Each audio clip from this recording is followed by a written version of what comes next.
ఎంత మొరపెట్టినా నా జీవితంలో కార్యము జరగట్లేదు ఏంటిది అని అంటే, దేవుడు ఇక్కడ అంటున్నాడు చూడండి, నువ్వు ప్రార్థన చేసిన మొదటి దినమునే నేను చూశాను, నువ్వు ప్రార్థన చేసిన మొదటి దినమునే నేను విన్నాను, జవాబును కూడా ఇచ్చాను. కానీ చేసే ఆత్మ ఎదుర్కొంటున్నాడు దేవుడిచ్చిన సమాధానాన్ని, దేవుడిచ్చిన దీవెన, దేవుడిచ్చిన వాక్కు.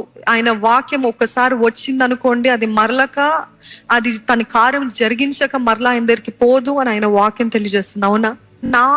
నా అవిధేయత బట్టి నేను ఈ ఆలస్యం పొందుకుంటున్నానా, లేకపోతే నేను ఎంత చక్కగా ఎంత భక్తిగా ఉన్నప్పటికీ నా జీవితంలో కార్యము జరగట్లేదంటే సాతాను అభ్యంతరపరుస్తున్నాడా, దురాత్మలు ఎదుర్కొంటున్నాయా, నా ప్రార్థనకి జవాబు అడ్డుకుంటూ పోరాడుకుంటూ నేను సఫలత పొందకూడదని, నేను జీవితంలో జయం పొందకూడదని, వాగ్దానాలు నెరవేర్చబడకూడదని అపవాది పోరాడుతున్నాడా అని చూసుకోండి.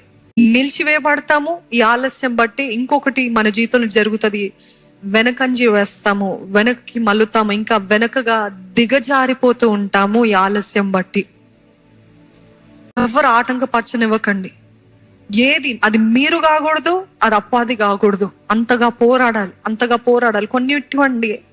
కొన్నిటిని నిజముగా ఉపవాస ప్రార్థనతోటే పొందుకుంటాం.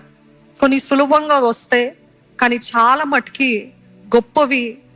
గొప్ప దీవెనకరంగా ఉండేది, మన జీవితాన్ని కట్టేది, మనకి సంతోషాన్ని ఇచ్చేది, ఇవన్నీ కూడా ఉపవాస ప్రార్థనతోటే గెలుచుకుంటాము, సంపాదించుకుంటాం.